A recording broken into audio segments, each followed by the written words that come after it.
everyone, my name is Millie and welcome to the Performing Arts and Me.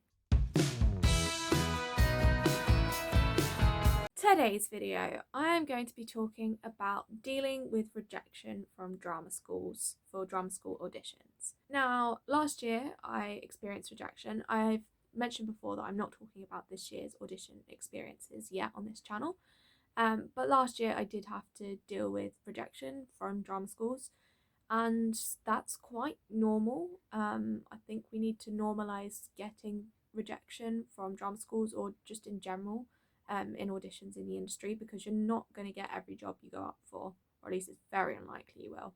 So think of getting rejected now as good preparation for the future. Oh, just got an email through there. Anyway, sorry about that. Carrying on. Yes, so in today's video, I'm going to be talking about things you can do practically to help you cope with rejection, and also, sorry, I've got a list of things which I'm looking at. I'm going to be talking about if you have been rejected from like your top school, from the first school you applied to, from the last school you applied to, and just general things to remember. Sorry, my emails, I'm going to mute that. That's my tablet going off. Okay, carrying on. Yes, so I'm going to start with some general tips for coping with rejection before I dive into some more specific bits.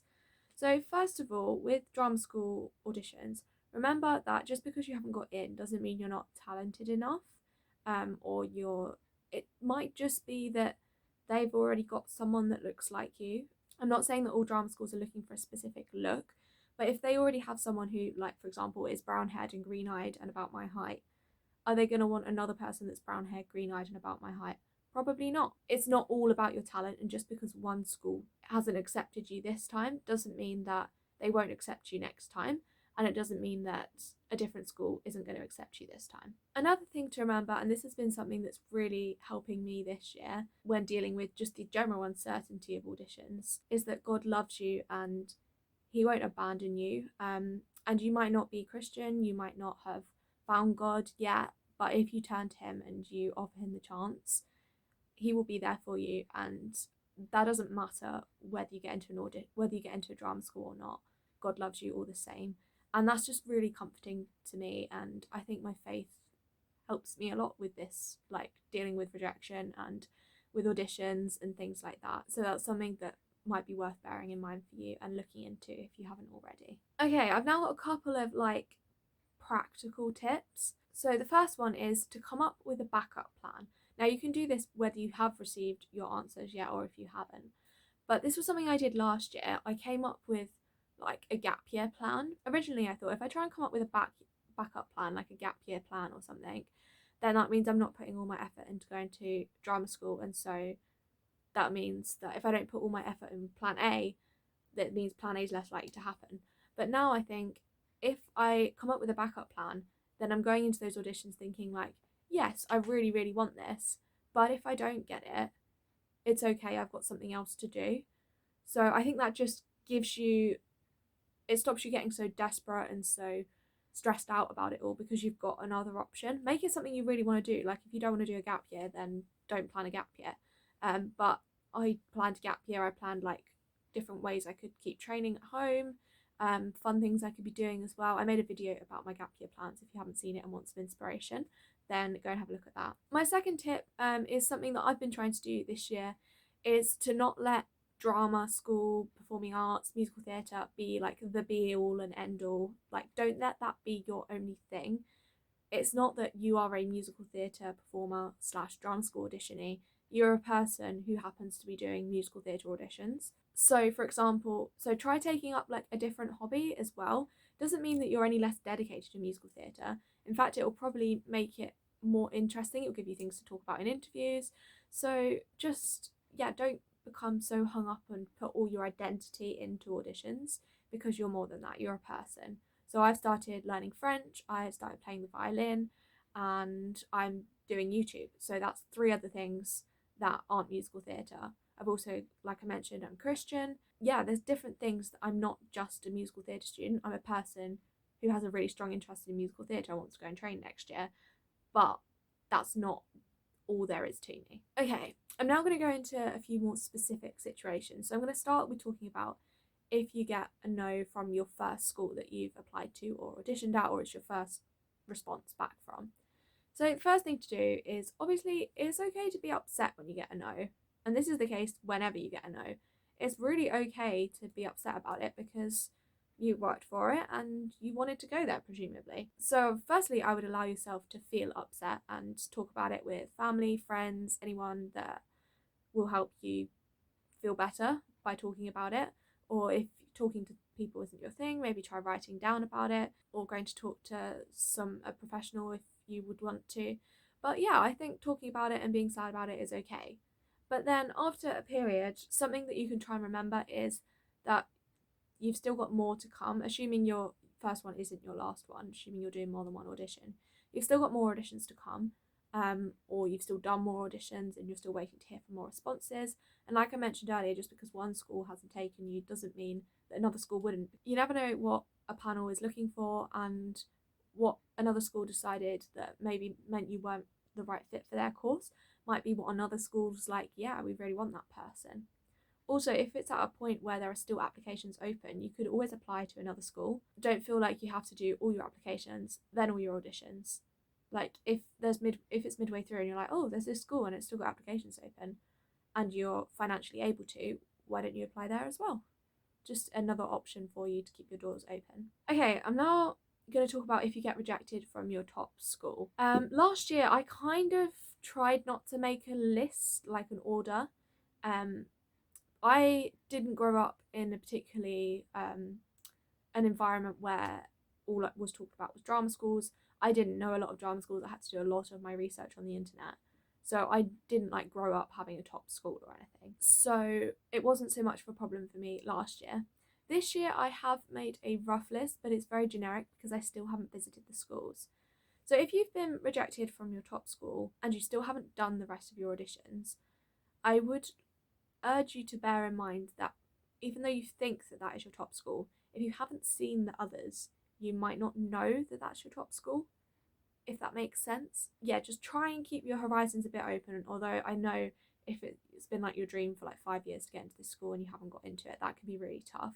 Like I said, it's okay to be sad about it, but try and remember that there are other schools out there. Also, it might be that you think it's the school for you, but actually, if you get an offer somewhere else, or maybe you've already got an offer somewhere else, that might be the best place for you and you just haven't realised it yet, or you're not going to know that until you go there and try it. So just because you've been rejected from your top school doesn't mean that's where you would have been happiest. It doesn't mean that you won't be happy at the other school. And after a period of feeling sad about it, try and look for the positives in the situation that you are in. I've got two more situations to talk about. One is if you get a different offer from the one that you wanted.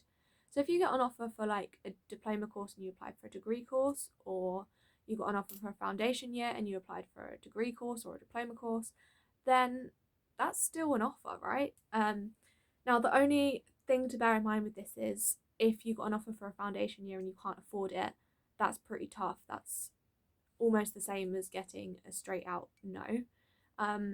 But yeah, so if you got an offer for a foundation course or something, that means that they see potential in you. And so don't look on it as, oh, I didn't get a degree. Look on it as, yeah, I got a foundation, I still get a year of training, assuming that's something you can afford and is something that will work for you as a person. I've made a video about foundation courses already, so if you haven't seen that and you have got a foundation offer, I would go and have a look at that. But yeah, same thing with the diploma. If you got a diploma and you wanted a degree, well, there are many schools do top up years for degrees, so you can look into doing that if you really, really want a degree. So you could do your 3 years of training on a diploma and then go and do a degree. So there are different options out there, so have a look and research them properly. Finally, I'm going to talk about if you got no offers. Like I said, many people don't get in the first time round of auditioning. I think I read somewhere on one of the websites, one of the schools said it takes between 2 and 3 years to get an offer on their courses. So firstly, don't be disheartened and think like, oh, I'm rubbish, everyone else would have got in.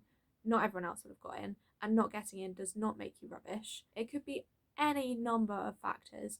So don't put yourself down and say that it's your fault that you didn't get in, because if you did your best and you prepared your best, that's the best you can do.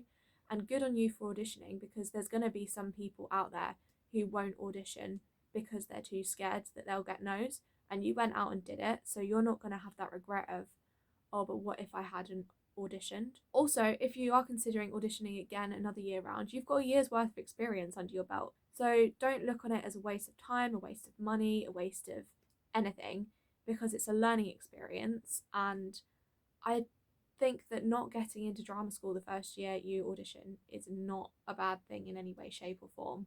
And I don't think it reflects on you as a person, on you as a performer. Also, there are some people in the industry that didn't go to drama school at all. So you could always look into other routes to getting to where you want to be. It doesn't have to be through drama school. But if you want to go to drama school, they're probably going to be running auditions again next year. Like, unless all the schools close or something, they're going to be auditioning again next year. So you can just work towards that. So basically, what I wanted to sum up the video with is not getting into drama school, it can be quite upsetting, and that's okay. But at the end of the day, it is fairly common to not get into drama schools, from what I know, to not get into your dream drama school, to not get into any drama school, to not get into the course you want to get on. All of these situations will be happening to lots and lots of people across the country right now. And it doesn't mean that you are not talented enough. It doesn't mean that you need to change yourself. Any number of factors could have affected whether you got in this year or not. And so long as you tried your best and you went for it and you did the best you could at that point in time with all the other situations that were going on in your life, you should be proud of yourself for auditioning. And that's the main thing. If you can come out of this with your head held high and said, yeah, I learned something, I did what I could, then that's great. And even if you feel like you didn't do your best, then you can still learn from that and you can still progress forward, and that's more important than you not getting in. Don't let rejection from this particular school, this particular opportunity, get you down. Keep trying and keep working towards what you want to do. I hope this video has helped some of you out if you're struggling with rejection from drama school, and if you've got any questions or concerns or want to talk about it or anything, please leave me a message in the comments, or you can message me over on my Instagram, which is @theperformingartsandme. If it has helped you, please do give it a like to let me know, and don't forget to subscribe if you haven't already. And finally, thank you very much for watching. Bye!